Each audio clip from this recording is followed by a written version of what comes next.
Oke, selamat datang semuanya. Hari ini kita bakal bedah tuntas gimana sih kekayaan itu sebenarnya bekerja. Dan kita nggak akan ngomongin soal berhenti ngopi atau kerja lebih giat. Bukan itu.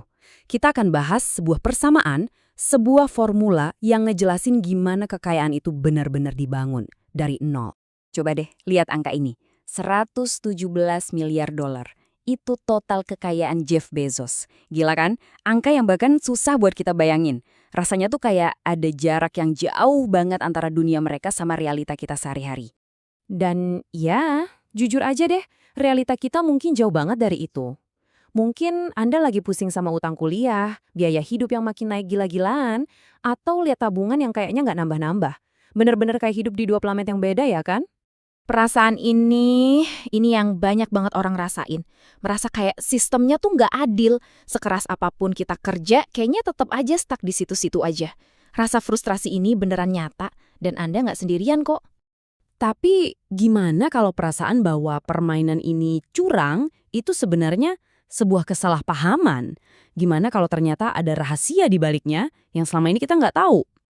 Jadi ini bukan soal hoki-hokian atau dapat warisan. Bukan. Ini tuh semacam ilmu pasti.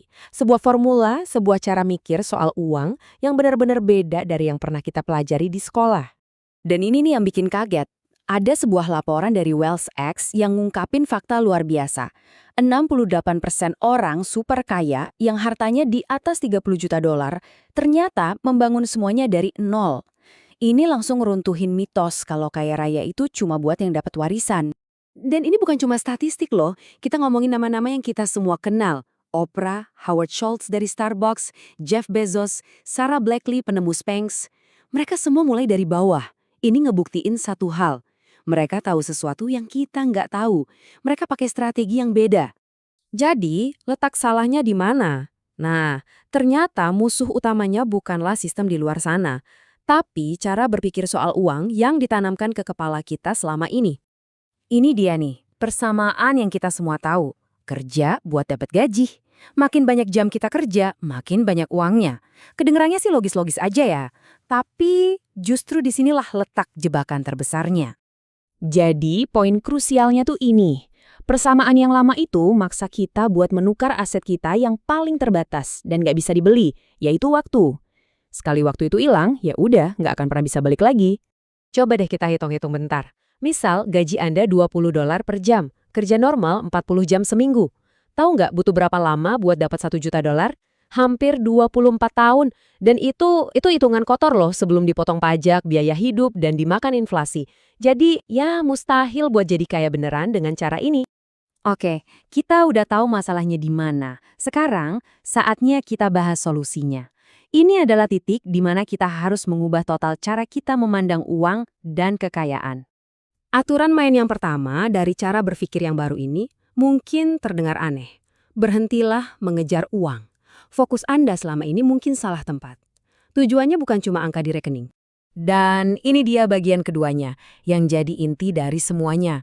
Daripada nanya gimana cara dapat duit, coba ganti pertanyaannya jadi masalah apa yang bisa gue selesaikan. Nah, ini dia aturan main yang sebenarnya. Kekayaan itu nggak diukur dari berapa jam kamu kerja, tapi dari seberapa besar nilai yang kamu ciptakan menurut pandangan pasar. Pasar alias kita semua sebagai konsumen yang nentuin seberapa berharga kamu. Coba pikirin deh, petugas kebersihan itu kerjanya keras banget, tapi kenapa seorang akuntan dibayar jauh lebih tinggi? Jawabannya simple, nilai pasar. Skill akuntan itu dianggap lebih langka, lebih susah digantiin, dan bisa ngasih nilai nyata, misalnya ngiritin pajak klien jutaan rupiah. Jadi ini bukan soal kerja keras, ini soal nilai. Prinsipnya sederhana banget. Besarnya kekayaan yang bisa kamu dapat, itu sebanding sama besarnya masalah yang kamu pecahkan. Kalau kamu bisa nemuin solusi buat masalah seharga 1 juta dolar, ya kamu bakal dapat jutaan. Mau miliaran, ya pecahkan masalah selevel miliaran.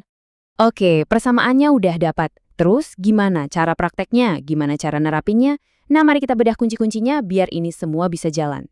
Konsep yang paling penting di sini adalah skala. Contoh gampangnya gini, seorang guru yoga yang ngajar kelas privat, pendapatannya yang mentok di situ, dibatasin sama waktu. Dia cuma bisa ngajar beberapa jam sehari. Tapi kalau dia bikin kursus yoga online, nah, pendapatannya jadi nggak terikat waktu lagi. Kursusnya bisa dijual ke ribuan orang di seluruh dunia, bahkan pas dia lagi tidur.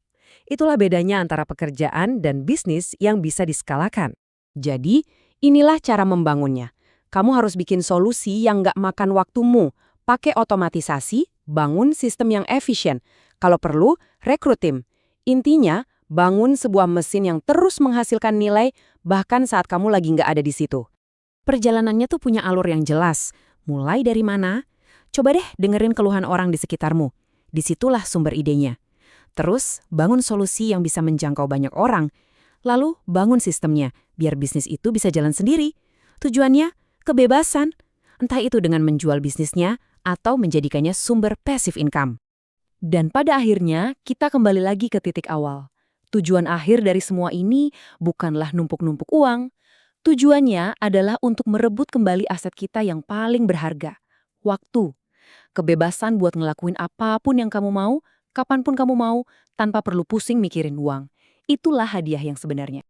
Jadi, kita nggak akan tutup sesi ini dengan sebuah jawaban, tapi dengan sebuah pertanyaan untuk Anda. Setelah paham persamaan ini, coba deh lihat sekeliling. Dengerin baik-baik, dan tanyakan ke diri sendiri, masalah apa yang akan Anda pecahkan.